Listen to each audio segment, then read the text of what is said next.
Part 2 of Americans with Disability Act friendly USA versus PDX dyslexia friendly audio reading of the settlement agreement.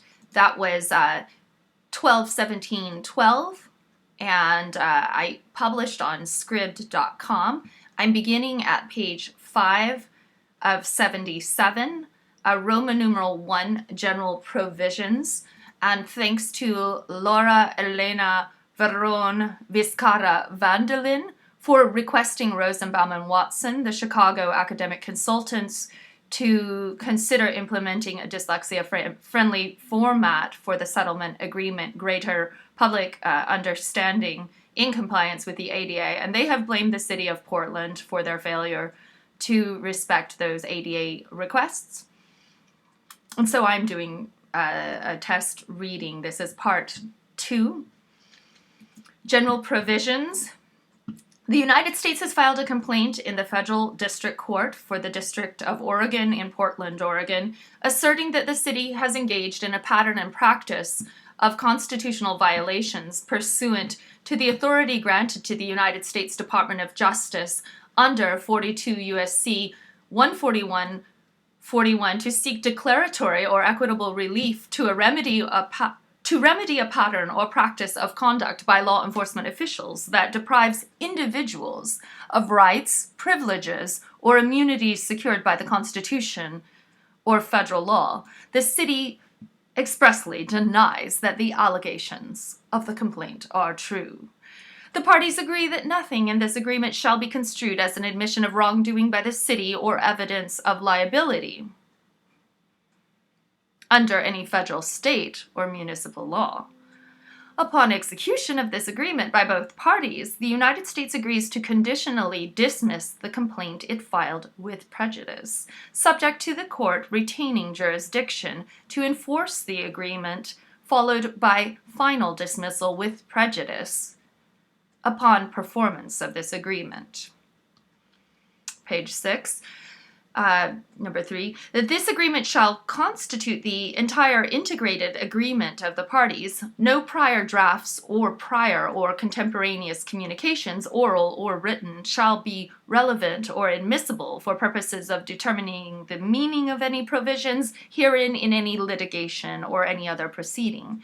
If in the course of interpreting this agreement there is an ambiguity that cannot be resolved by the parties or in mediation, evidence including the parties' course of dealing and parole evidence may be used.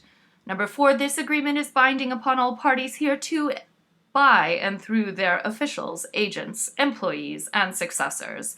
If the city establishes or reorganizes a government agency or entity whose function includes overseeing, regulating, accrediting, investigating, or otherwise reviewing the operations of PPB or any aspect thereof, the city agrees to ensure these functions and entities are consistent with the terms of this agreement and shall incorporate the terms of this agreement into the oversight, regulatory, accreditation, investigation, or review functions of the government agency or entity as necessary to ensure consistency. Number 5, this agreement is enforceable only by the parties. No person or entity is or is intended to be a third-party beneficiary of the provisions of this agreement for purposes of any civil, criminal, or administrative action, and accordingly no person or entity may assert any claim or right as a beneficiary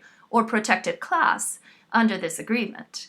The parties agree to defend the terms of this agreement should they be challenged in this or any other forum. Number 6, this agreement is not intended to impair or expand the right of any person or organization seeking relief against the city, PPB, or any officer or employee thereof for their conduct or the conduct of PPB officers. Accordingly, it does not alter legal standards governing any such claims by third parties, including those arising from the city, state, or federal law.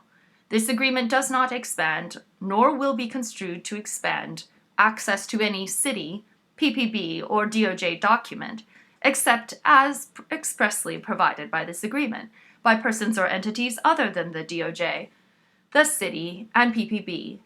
All federal and state laws governing the confidentiality or public access to such documents are unaffected by the terms of this agreement. Number 7. The city shall be responsible for providing necessary support and resources to enable PPB to fulfill its obligations under this agreement. The improvements outlined in this agreement will require the dedication of additional funds and personnel. Number 8. The purpose of this agreement is to ensure that the city and PPB, by and through their officials, agents, employees, and successors, undertake the actions required by the agreement, which in turn will resolve the concerns expressed by the United States in its complaint. The United States greatly appreciates the effort and expertise the current PPB leadership team has contributed to the investigation, agreement, and ongoing reform processes. The United States feels that continuity of management and effort is essential for timely compliance with the terms of this agreement. Definitions. Roman numeral 2. Unless otherwise noted, the following terms and definitions shall apply to this agreement. Chief means chief of police or of the Portland Police Bureau, or his or her authorized designee. Number 10. City means city of Portland, including its agents, officers, and employees in their official capacity. 11. CIT team stands for Crisis Intervention Team. CI training, number 12, stands for Crisis Intervention Training, which is training on how to respond to persons in behavioral or mental health crisis, including persons under the influence of drugs or alcohol. Officers who receive such training are CI trained. 13. City Auditor is the city auditor whose duties regarding independent police oversight are governed by Portland City Code, Chapter 3.21. 14. COCL refers to the Compliance Officer Community Liaison discussed in detail in Section 10. Complainant, number 15, means any person, including a PPB officer or employee, who makes a complaint against PPB or a sworn officer. 16. Complaint means any complaint made to the city by a member of the public, a PPB officer, or a civilian PPB employee of alleged misconduct by a sworn PPB employee. 17. Computer-assisted dispatch, CAD, is a computerized method of dispatching police officers on a service call. It can also be used to send messages to the dispatcher and store and receive data, i.e., radio logs, field interviews, schedules, etc. PPB Manual 612.00. 18. CRC is the Citizen Review Committee, whose duties are governed by Portland City Code Section 321.080.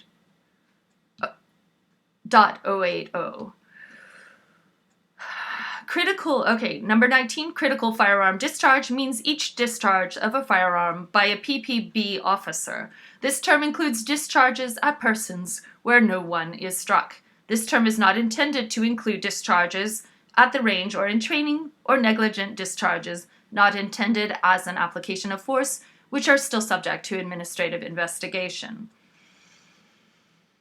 I will stop here and resume at point 20 of definitions of terms. Thank you very much.